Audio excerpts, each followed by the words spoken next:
Have a CNN international correspondent, Scott McLean, later on the program for more updates. But first, we speak to two Filipinos in Turkey, Weng Timoteo, the Vice President of the Filipino community there, joining us from Istanbul, and Meral Demirezen, a resident of Antalya. Ladies, thank you so much for joining us on The Final Word. Weng, let's start off with you. Nasaan po kayo? Where were you during the time of the earthquake when it hit Turkey? I'm here in Istanbul, Mr. Rico. I'm based here in Istanbul. I actually came back from Ankara because I had a social commitment there. So nakabalik na ako dito sa Istanbul when the earthquake happened, kaninang 4 a.m. sa Gaziantep. At ngayong hapon naman, 2.5 hours ago, there's another earthquake that occurred in Kahramanmaraş, sa southeast and central Turkey po yan. So, Ma'am Weng, what did you feel when the earthquake hit the area? Actually, dito sa Istanbul, hindi po kami affected, Mr. Rico. But there are actually a number of Filipinos in Gaziantep, in southeast Turkey, na minomonitor namin ngayon ng Philippine Consulate General Istanbul, as well as Polo, Lebanon, kasi sakop ng Polo, Lebanon ang Turkey. So we are now in touch with the Philippine governments respectively. So dito sa amin, wala kaming naramdaman, but meron na kaming mga kapwa-kababayan natin na naringgan ng story nila doon.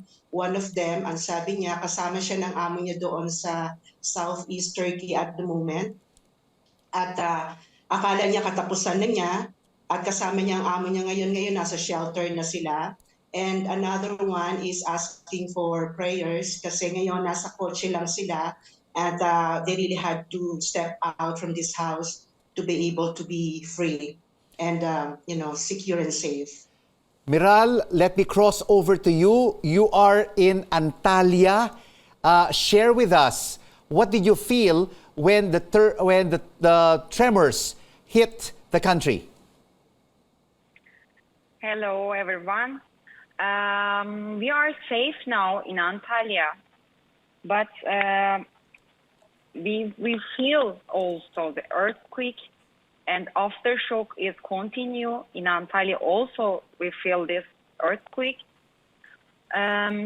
but we are all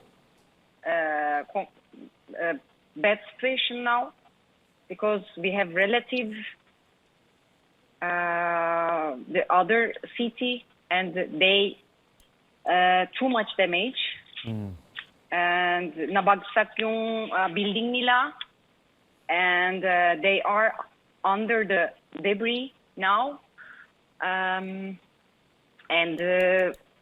wala kaming balita sa kanila. Wala ding pumunta dun sa lugar na yun na rescue team. So we are just waiting and good news. But after the earthquake, ngayon pa rin din, meron bumabagsak na building. It is indeed very tragic what has happened in Turkey, Meral. Do you know of many Filipinos who live in Antalya and who are now in those earthquake-stricken areas? Yeah, I know in the Antalya, but sa ibang lugar, meron din kaming mga kaibigan, mga nagkikilala na mga Filipino. They are safe. They're okay. Wala silang problema.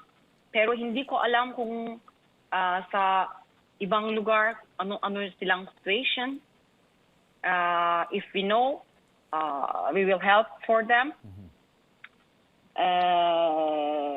So now, ganun kami. Wala parang wala na kaming isip ngayon. Sobra kaming malungkot. Kasi wala din kaming magagawa. Pag gusto kaming pumunta sa mga lugar na yon, pero mahirap din pumunta doon kasi yung mga way din may problema, may mga crack. So it's so hard time. Weng, there are over 4,000 Filipinos who are working Yes. in Turkey. How many of them are part of this Filipino community that you are a vice president of? Sa community namin, we're like more than 1,000 population in our community alone in the association that I lead as vice president.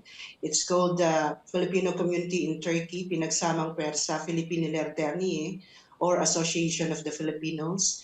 And more than 1,000 po ang members namin all over Turkey. And we also have members in Gaziantep and those areas that were hit by the earthquake. Kaya ngayon po, sobrang minomonitor po namin ang kalagayan ng mga kababayan dito sa affected parts ng Turkey. No? In fact, it's good to hear na sa ngayon po wala pang casualties na Filipino and we're really hoping na wala po talagang naapektuhang mga Pilipino. And I just would like to commend Polo Lebanon at ang PCG Istanbul. Napakabilis naman po ng pagmamonitor nila sa amin. They instantly or quickly communicated with the Philcom leaders in Turkey at talaga pong nagbibigayan kami ng information sa isa't isa kung sino pong mga apektadong Pilipino ang meron kami ngayon. We're really hoping na wala.